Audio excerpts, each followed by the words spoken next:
Bienvenue à tous pour ce 9e First, la première partie des Rendez-vous du futur en direct et en replay sur le web.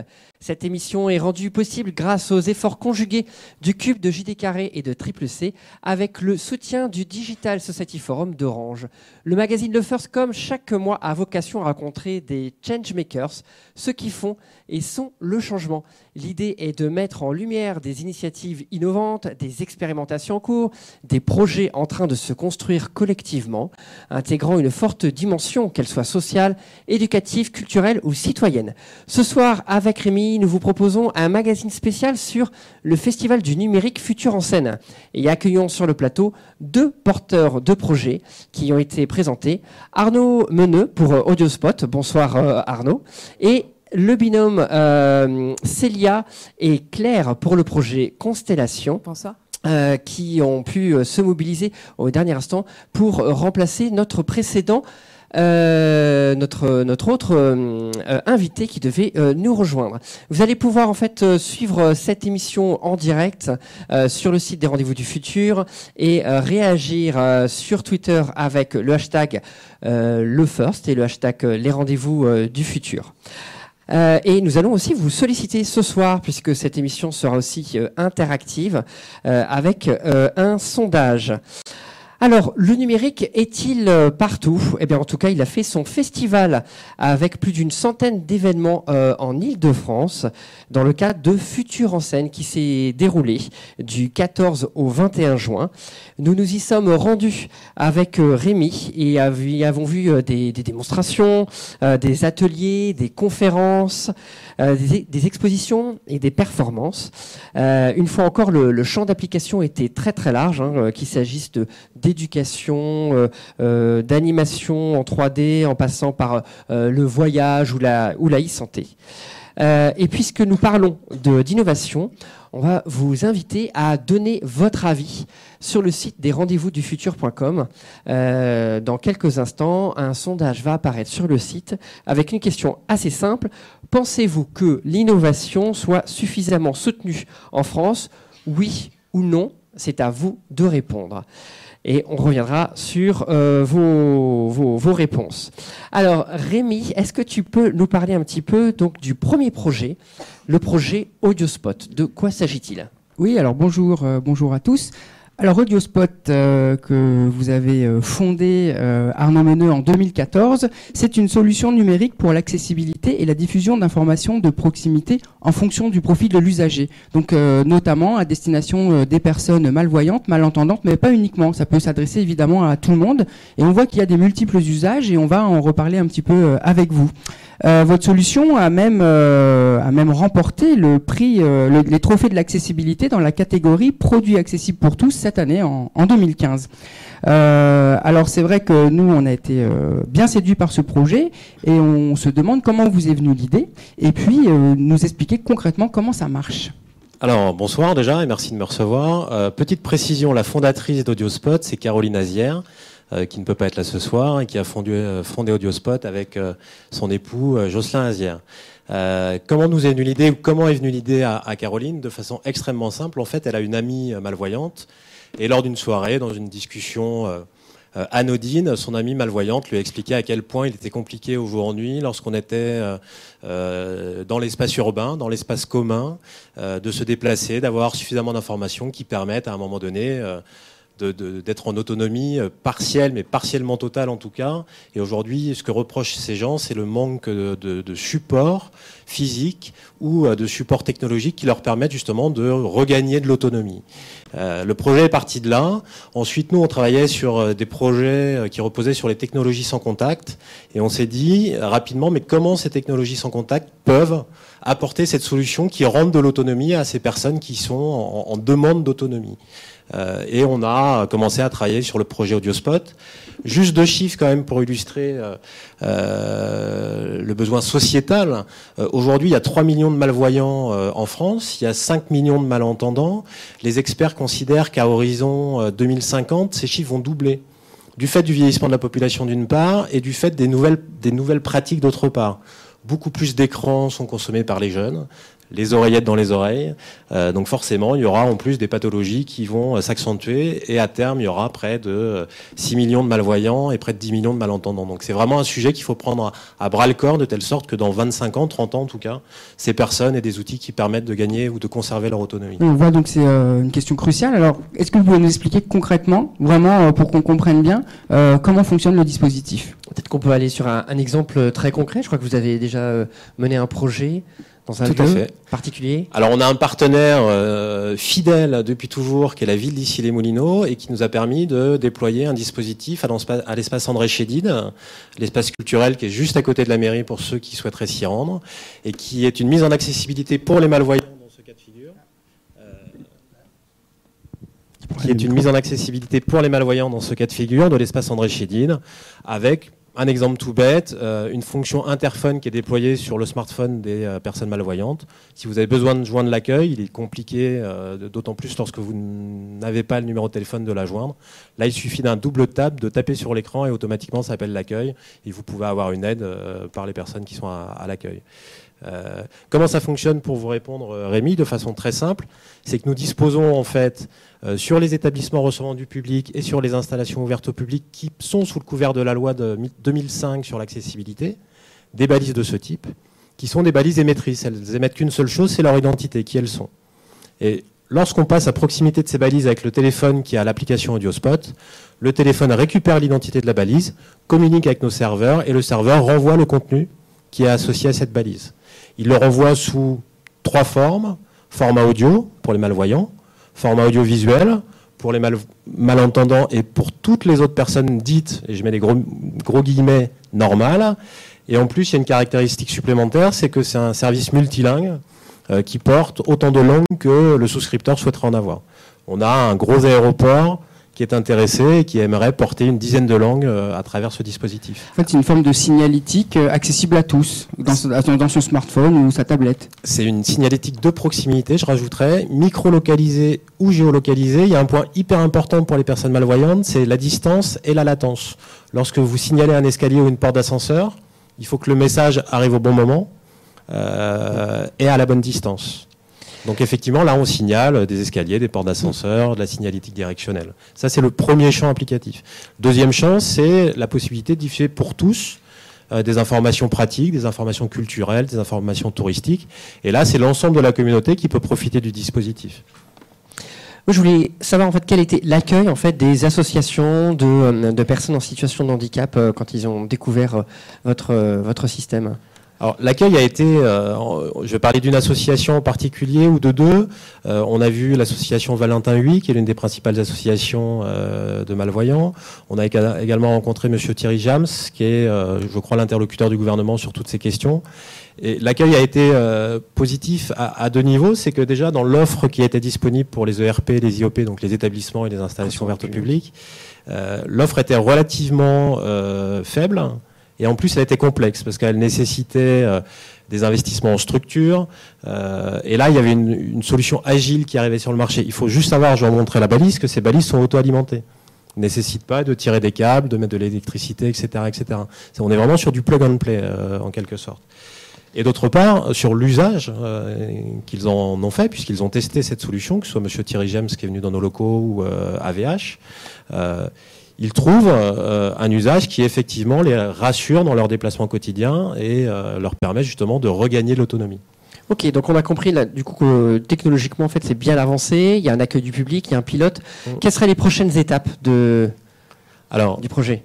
Les prochaines étapes, elles sont toujours les mêmes pour une start-up. C'est trouver les moyens de financer son ambition. Donc aujourd'hui, on est accompagné par Réseau Entreprendre et la BPI, mais très clairement, c'est insuffisant pour aller au rythme auquel on souhaiterait aller. Donc les prochaines étapes, c'est d'abord renforcer le financement du projet. C'est la clé de voûte pour garder l'avance que l'on a sur ce projet. Et l'autre étape, qui n'est pas la seconde, qui est une étape parallèle, mais qui est dépendante de la première, c'est améliorer fonctionnellement le projet. Là, on a Jocelyn Azière qui est en charge du R&D, qui travaille sur des dispositifs que je ne peux pas évoquer aujourd'hui, mais qui sont des dispositifs en termes de guidage qui vont être extrêmement intéressants. Il travaille sur d'autres projets de dématérialisation totale du dispositif. Là, il ne m'en voudra pas si j'en parle, mais dématérialiser la balise, par exemple. Je dirais pas comment. Et du coup, est-ce qu'un festival comme Futur en scène, qu'est-ce que ça vous apporte concrètement? Vous avez eu des contacts, quelle a été la réaction des personnes? Alors, Futur en scène, ça nous a apporté énormément de contacts, d'interlocuteurs qu'on aurait eu beaucoup de difficultés à avoir par ailleurs. Je pense au groupe Orange, qui est, je crois que mes voisines de droite travaillent avec des beacons Orange, en tout cas. Donc on va discuter avec eux, on a rencontré des collectivités, des mairies, il y a des délégations qui sont venues de Wallonie, qui sont intéressées. Donc ça nous a apporté d'une part des contacts, d'autre part de la visibilité.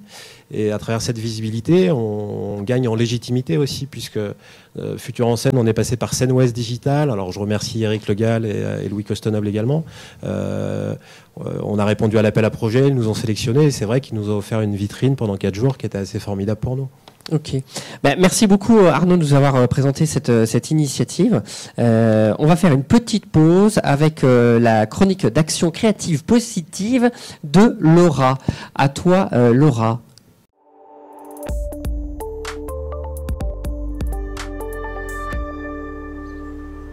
Bonsoir Charlie, bonsoir Rémi et bonsoir à tous.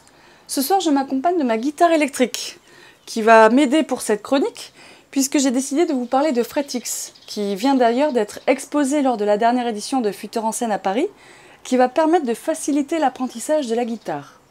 Alors comment cela fonctionne exactement? Eh bien le professeur de guitare va montrer à l'étudiant sur quelle case doit-il poser ses doigts pour produire certains accords. Et en parallèle, l'élève qui aura fixé ce dispositif, donc Fretix, sur le haut de sa guitare, va lui indiquer par des signaux lumineux sur quelle case doit-il poser ses doigts, à l'image un petit peu de Guitar Hero, mais pour un apprentissage plus sérieux de la guitare. Alors aujourd'hui, à un stade de prototype qui est actuellement développé par l'Habana Tech et par l'Université de Mons en Belgique, ce dispositif, qui devrait être doublé par une application smartphone, devrait être commercialisé dès l'année prochaine, après une campagne de financement participatif qui devrait être lancée à la fin de cette année 2015. En espérant vous avoir inspiré à vouloir apprendre ou vous perfectionner dans un instrument de musique, restez connectés pour connaître les dernières applications qui peuvent exister pour faciliter l'apprentissage d'un instrument ou de la musique en général. Je vous souhaite à tous un très bel été et une très bonne soirée. À bientôt.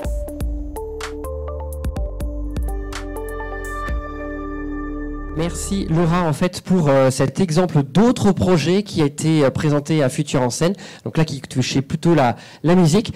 Maintenant on va passer à un autre domaine, au domaine de l'éducation. Alors c'est un peu le hasard, mais finalement on parle beaucoup de balises ce soir.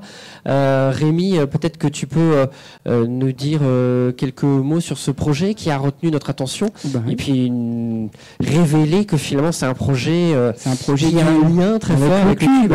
En fait le cube depuis 2007 propose aux élèves et aux enseignants un projet d'éducation numérique collaboratif qui mêle les nouveaux usages et les pratiques inédites à l'échelle d'un territoire, et en l'occurrence celui de Grand Paris Seine-Ouest. Et alors au cours des années, on a mené des projets autour des objets communicants, des sites collaboratifs, de la robotique, du serious gaming, de l'édition numérique ou encore du prototypage.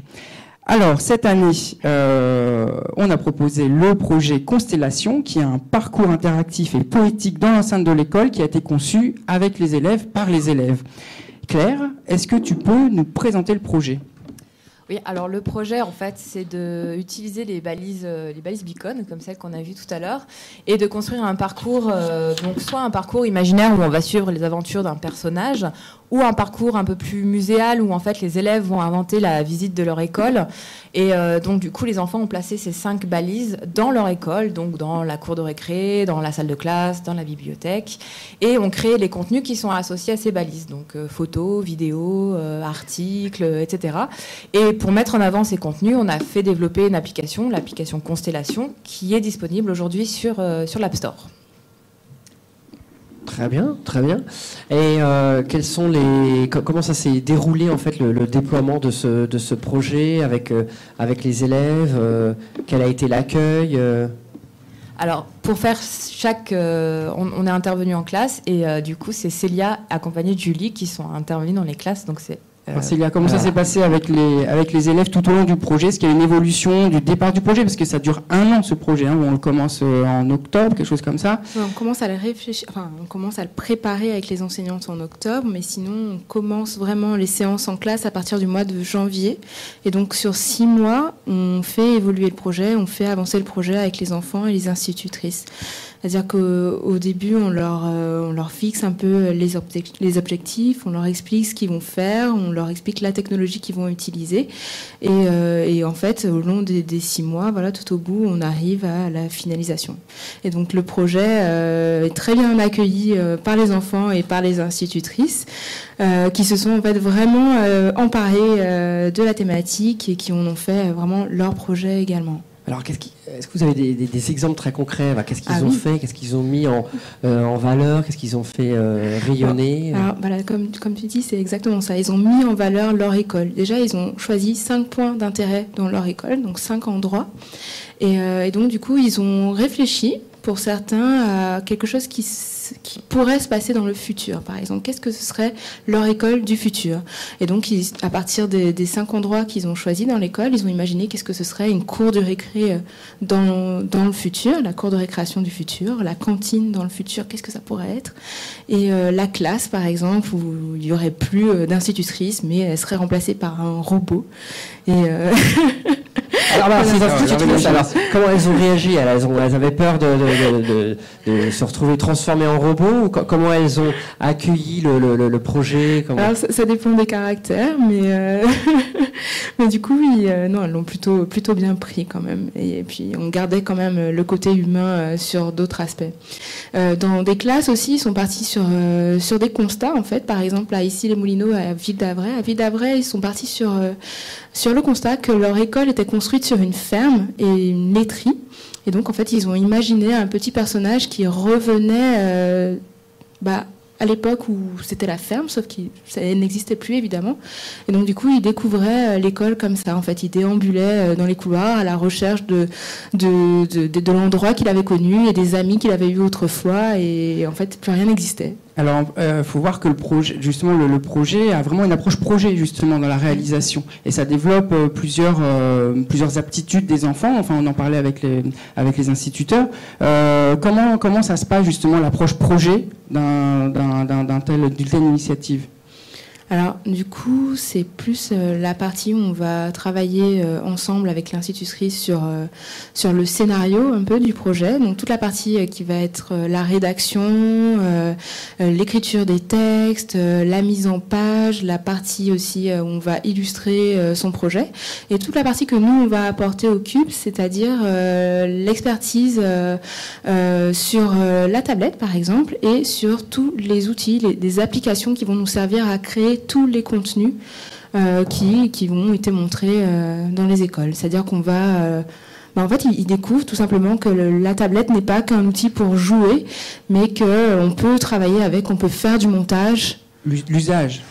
Voilà. La démarche projet, en fait, elle s'exprime aussi par tout d'abord le travail en groupe. Les enfants n'ont pas forcément l'habitude de faire du travail en petits groupes, à apprendre à s'écouter, à prendre des décisions, etc. Et aussi également sur toute la démarche de la transdisciplinarité. C'est-à-dire que du coup, c'est un projet qui va mélanger usage du numérique, création, écriture de texte, création d'images, de vidéos, et donc du coup qui va mélanger plusieurs compétences. Et donc du coup, ce qui permet aussi aux enseignants de rattacher ce projet-là dans leur projet de classe, en fait. Et il y avait aussi une mise en collaboration des classes via Twitter notamment. Voilà, en fait, ce qu'on a proposé depuis l'année dernière, c'est d'utiliser des comptes de classe qu'on a créés. On accompagne les enseignants sur l'usage de Twitter, sa grammaire, son utilisation, et aussi avec les enfants, on apprend du coup qu'est-ce que c'est tweeter, on tweete pas n'importe qui, on tweete pas n'importe quoi, à quoi ça sert, et du coup les enfants se sont vraiment emparés de cette technologie pour communiquer entre eux, par exemple, regardez, c'est le héros de notre parcours, et vous avez fait quoi, le cube, on a un problème avec tel ou tel petit souci, avec le domino. Donc ça a créé du lien à l'échelle les enfants et avec nous également. Est-ce que ça vous a inspiré des idées d'atelier? Quelles sont la suite par rapport au projet? Alors par rapport au projet, on va le terminer doucement là avec cette semaine, mais du coup ça nous donne envie de continuer toujours à travailler sur Connectons nos écoles l'année prochaine. Donc on commence déjà à réfléchir au projet de l'année prochaine. Et il faut annoncer que donc jeudi, après-demain, vous avez le Showtime. Ah, c'est quoi ? Alors en fait c'est un peu notre canne à nous en fait, où on invite tous les enfants en fait à venir sur scène et à pitcher leur projet. En fait ils sont vraiment dans une démarche de pitch où ils vont présenter leur de façon assez ludique. Voilà, faut de le dire. façon ludique, et parce que on se dit canne parce qu'on remet chaque année des petits prix, donc du coup chaque classe va avoir son petit prix. Voilà. Très bien, merci beaucoup. On va passer maintenant à la dernière partie de ce programme, sur un tour de table autour des coups de cœur que nous avons identifiés, remarqués ces dernières semaines ou ces derniers mois.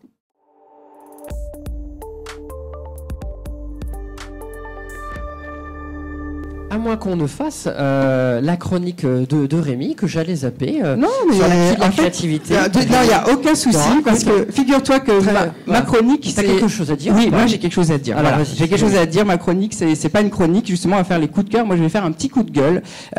Notamment, je voulais parler de la dégradation de l'œuvre de Anish Kapoor, Dirty Corner.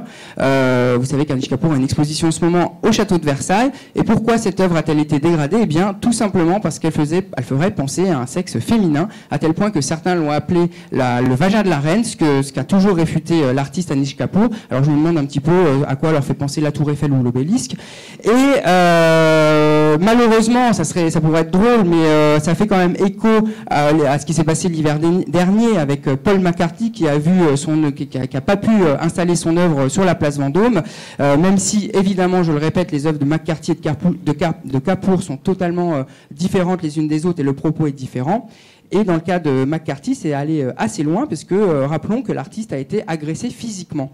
Alors la question, c'est pas de savoir si on aime l'art contemporain ou pas, ou l'art ou la création artistique, puisque toute forme de création contemporaine, par définition, est une forme incertaine, une production qui souvent a à voir avec la liberté et l'irrévérence. Donc on a bien tout à fait le droit de ne pas aimer l'art et de le contester, mais je pense qu'il y a d'autres formes d'expression que la violence pour exprimer son désaccord, surtout face à la création de nos contemporains. Et notamment, ce qui est un peu triste en France ces derniers temps, c'est qu'on a l'impression que la violence prend le pas sur le débat, ce qui traduit un certain malaise. Et je renvoie à l'interview de la philosophe Fabienne Brugère, qui est parue dans Libé le 5 juin dernier. Et juste, je voulais voir, parce que justement, pour revenir sur mon coup de cœur, où j'étais à Londres, c'est dingue de voir à quel point l'art et la création contemporaine est traité de façon différente en France et en Angleterre. En France, par exemple, tout le monde peut avoir son avis sur l'art, tout le monde n'aime pas l'art, mais c'est très valorisé. En tout cas, c'est une vraie source de débat. Et par exemple, il n'est pas étonnant de voir sur la BBC une émission entière consacrée à la création contemporaine à 20h30, ce qui, à mon avis, va être un peu difficile à voir ici en France. Les artistes contemporains, là-bas, sont tous plus ou moins connus de tout le monde, ce qui est un peu l'équivalent de nos écrivains ici. Voilà, donc c'est un petit peu triste de voir comment en France l'art visuel est mal considéré. Et en tout cas, ce que je voudrais dire aux détracteurs violents de l'art, de la création contemporaine, c'est peut-être d'être un peu plus créatifs dans leur façon de protester, dans leurs réponses. Est-ce qu'ils ne pourraient pas nous proposer des formes un petit peu plus positives et non violentes de contestation, ce qui pourrait peut-être, rêvons-le, ouvrir des rapprochements de points de vue et peut-être des interprétations de formes et de symboles, peut-être qu'on pourra se rapprocher ensemble. Rêvons. Voilà. Merci Rémi. Du coup, c'était plutôt un coup de gueule. Ouais. Voilà. Mais on va quand même essayer de passer Donc, on va finir maintenant cette émission avec la dernière chronique en fait sur les coups de cœur.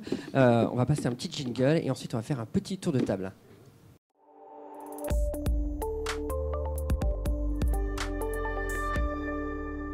Arnaud, en 40 secondes, un coup de cœur à partager avec les internautes qui nous regardent. Alors, 2 fois 20 secondes, une pièce de théâtre qui s'appelle Open Space, mise en scène par Mathilde Amé. Tu parlais de créativité, Rémi. Vous parliez, de créativité, Rémi. C'est une pièce de théâtre dans laquelle il n'y a aucun dialogue, il n'y a que des onomatopées. Et c'est la vie d'un open space et c'est surprenant. drôle, rafraîchissant. Je vous invite à le voir, ça passe encore. C'est au Grand Théâtre de Paris, pour ceux qui ne l'ont pas vu. Et un autre coup de cœur pour un bouquin d'histoire ou un roman historique. Moi, j'aime l'histoire. J'aime pas les bouquins d'histoire parce qu'ils sont souvent un peu austères. Par contre, les romans historiques, j'adore. Et il y a une trilogie qui s'appelle Le siècle de Ken Follett, qui permet de retraverser le XXe siècle à travers tous ces événements à travers le monde et de mieux comprendre le monde dans lequel on vit aujourd'hui à travers justement cette épopée historique qui fait se rencontrer des personnages romancés, des personnages réels. Voilà. Très bien, merci.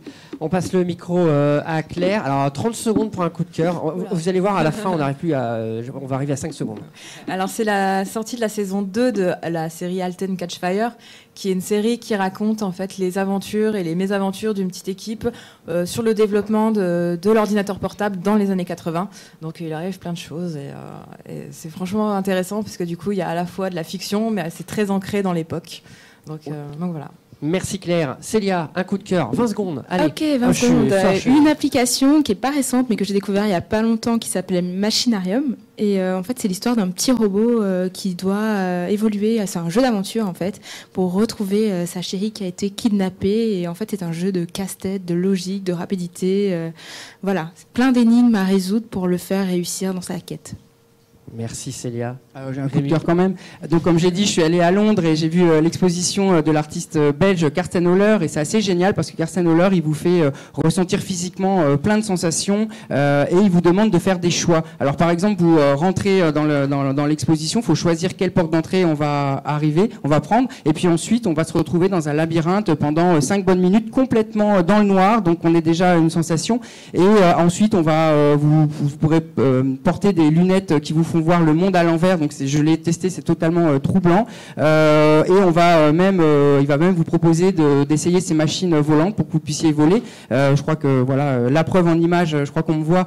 Moi qui ai le vertige, ça a été parfait comme remède. En fait, c'est assez intéressant. On croit que c'est ludique comme ça, mais derrière ça, c'est tout son positionnement par rapport à notre environnement et surtout pour l'artiste, c'est notre propre expérience de spectateur qui fait l'œuvre. Alors elle peut être amusante, elle peut être effrayante, insignifiante pour d'autres, mais en tout cas sur moi, elle a fonctionné. Donc Karsten Oller à la Hayward Gallery, je ne l'ai pas dit, c'est à Londres. Merci Rémi.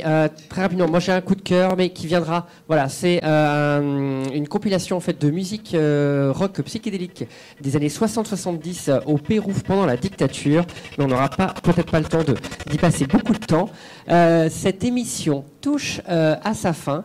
Merci beaucoup en fait de l'avoir suivi. Vous pourrez la retrouver en fait sur les sites Rendez-vous du Futur et .com. Et puis vous pourrez suivre en fait toute notre actualité en nous suivant sur Twitter avec les hashtags RDVF et lefirst.com. Merci à tous d'avoir permis en fait de réaliser cette émission. Merci notamment à JT Carré, le Cube, le Triple C et au Digital Society Forum d'Orange. Nous vous avions prévu en fait une petite surprise sur les réseaux, on en parlait en off. Eh bien, c'est que nous sortons aujourd'hui le blog du first.com qui vous permettra de tout retrouver, même la bande son de ce magazine. Restez maintenant ici connectés. Vous allez retrouver maintenant les rendez-vous du futur avec notre invité Éric Sadin pour nous parler de l'autre face du numérique. Merci à tous et à très bientôt. Au revoir.